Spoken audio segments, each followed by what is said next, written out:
Man Crank program. A couple of different things wanted to get to. One of them's kind of old that I was avoiding talking about, but at the same time, I do there's a conversation I would like to just have because, I don't know, it may be a conversation we could just have honestly. Now, we know about that the Mark Sanchez thing that I think you may have hit in sports at some point in the last week. With the 17-year-old girl that was going out to the nightclubs with her mom, and he happened to go back to, allegedly, have some sexy time. Yeah, allegedly, Mark Sanchez was hooking up with this 17-year-old, and this is from Deadspin, and they apparently are always right about everything they say. So yeah. I'm actually going to take it as fact that Mark Sanchez was hooking up with a 17-year-old high school chick, and she apparently has pictures of, I don't know about explicit pictures, but she does have pictures of her at Mark Sanchez's house. Yeah, which I think is all you need to know, by the way. Okay, she's at his house. She's not there baking cookies. Baking something. But really, the conversation that needs to happen, I think, is that officially, are we apparently okay with that?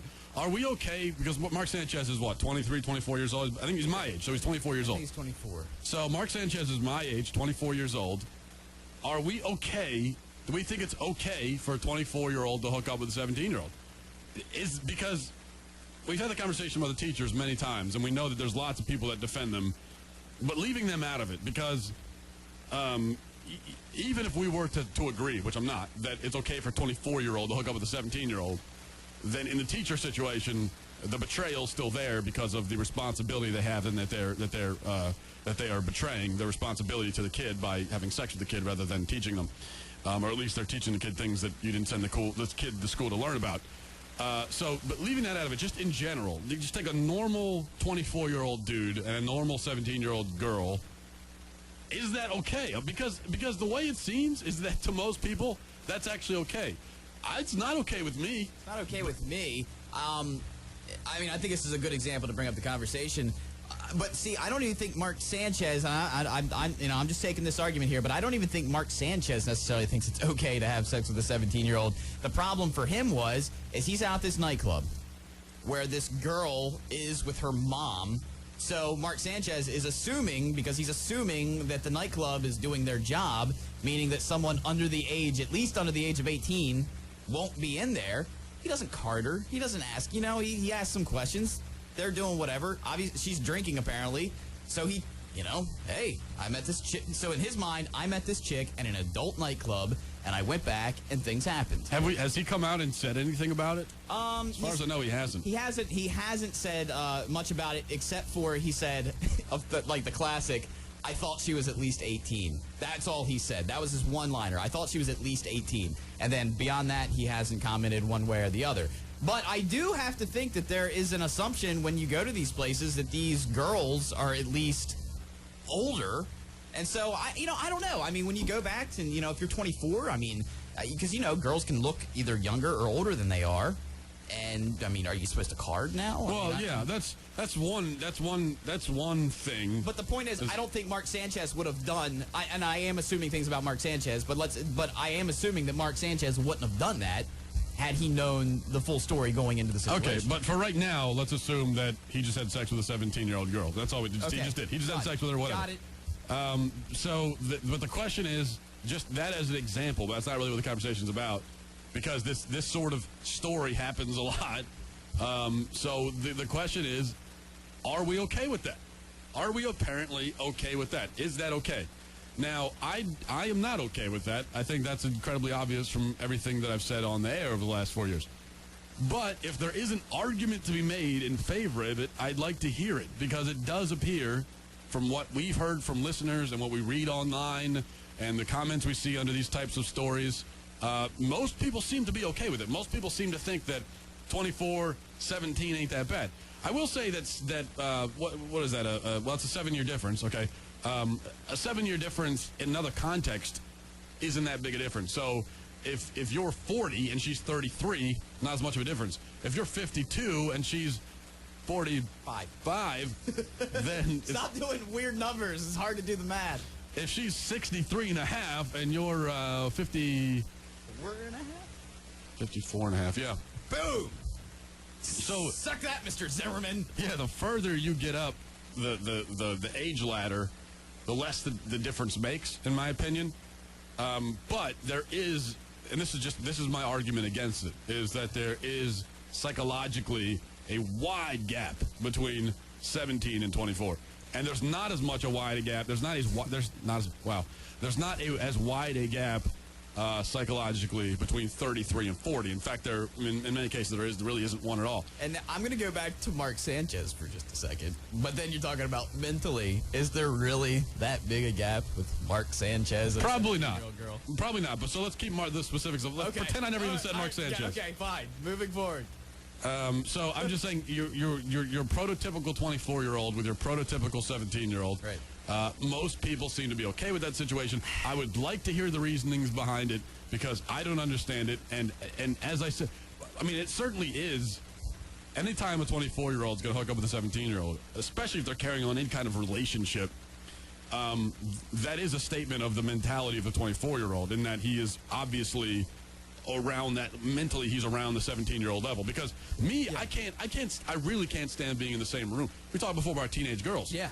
I can't stand being in the same room as a 17-year-old girl. Most of them, I find them incredibly annoying. They're catty, they're chatty, they talk about nonsensical things. Basically, they talk about things that I guess other 17-year-olds are interested in. But, anybody outside of that bracket, I don't think should be interested in that. But my question is it that most people think it's okay? Or, when we read these news stories and scumbags come in and comment and try to stand up for the person that's obviously in the wrong, is it... Because for me, I don't generally go on these things and comment unless I've been guilty of something in the past and I'm basically essentially going on to stick up for myself. Because generally you won't be vocal about something that you disagree with. But am I making any sense here? Like let's say there's somebody that went out and had a relationship with a 17-year-old girl and they were 24 years old. They're the ones that are more likely to go on and comment about the situation and stick up for the 24-year-old. And then everybody else, like myself and you, we'll be disgusted by it, but we don't have enough disgust in us to go in and start commenting on it. Yeah, you're saying most people that support it because they themselves are guilty of it. So those people I'm not interested in because they're obviously biased. But let me go to the phones. Hey, the beach, hello.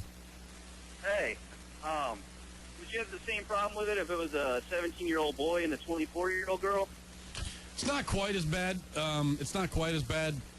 But at the same, I tell you what. Actually, let me forget everything I just said. No, it is just as bad, and I'll tell you why it's just as bad. Because in many cases, it might actually be kind of worse. Because for a 24-year-old woman to go looking for a boy is weird. It's even weirder. I mean, women usually look for... I agree. Women usually look for... When you were 17-year-old, you wouldn't have done that to a nice hot college Well, no, but it's not... The conversation is not on the end of the kid. We all know that the kid... Yeah, of course the kid isn't going to... It's not... That's why when a kid... If a 14-year-old hooks up with a 32-year-old, the 14-year-old's not going to go to jail for it. It's not illegal for them. It's illegal for the 34-year-old. So we're not talking about from the kid's end. We're talking about from the end of the adult. And so what I'm saying, from the perspective of the adult, a lot of people seem to be okay with this 24-17, 23-16 ratio. And so I want to hear from the perspective of the adult, what is the reasoning behind that? Because I don't see it. No, I don't either. Okay. All right. Well, thanks, then. Well, but it was a good question to pose because you're right. It is probably worse because I don't know. Everybody thinks that we think bad of women. No, we actually think more of women. We expect more out of them. We expect them to be the more, to be more mature mentally. That's why I always find it very strange when the female teacher comes out and has been nailing a student. That's right. That's just very strange. Very disturbing. I think it's a little more normal for a younger girl to look for an older man because of that, that security that she might see. Yeah, that's exactly. That's what for the most part. That's what females are looking for, is the older guy, stability. These are, normal good things to look for. Stability, for someone that can protect, provide. That's even if they don't consciously realize it's what they're looking for, then that is what they're biologically looking for, okay? So that's why it's weird for them to go look for a kid, for a child, a not even fully developed boy. Most women want men, is what I'm saying. Whereas, on the other hand, it's normal for a guy to go for the younger-looking, youthful girl. That's normal. But then sometimes they go way too far on the youthful end, and they end up looking for a child, which is not okay. The reality is that's kind of part of biology too. But then we enter society where we have rules and morals, and you're supposed to not prey on someone who is. You're not supposed to prey on someone who is mentally, quote unquote, inferior to you. They have not developed mentally to where, and you're taking advantage of them is all you're doing for sexual gratification. That is what it comes down to. And that's when, that's the strange part about man is that there has to be a balance between the animalistic biology and the social biology that makes us all, better than the animal kingdom. I guess that's the problem is if you're 24 going for 17, either you are taking advantage of the naivete of a 17-year-old for your own sexual gratification, or maybe even worse than that, you actually can relate as a 24-year-old man to this 17-year-old girl, so you've actually formed some sort of romantic bond with them, which is even worse because that speaks to how disturbed that makes you even more disturbed. Yeah. In both cases, you're disturbed, but in the latter case, in my opinion, you're even more disturbed. But we got to take a break. But I still have not heard from the perspective of one of these people that defends these situations. I want to hear the defense. Well, when they have to be heard through their voice and people might recognize who they are, they tend to stay silent. But when you can get on the internet, you can type words or you can stay rather anonymous. That's when they start to be a lot more vocal. Have some guts. If you feel that way, say it. That's what we do. I mean, I was on here 3 weeks ago defending teen pregnancy, and I defended it, but only amongst teens, not amongst not when it's the 34-year-old impregnating a 17-year-old impregnates a 17-year-old. You're okay with that? In certain, we won't get into the conversation again, but in certain contexts, right. But in no context do you mean a 24-year-old impregnating a 17-year-old? Yeah. 7:49 on the Man Craig program. Still Marvin's Rock Radio, 93.5 Beats.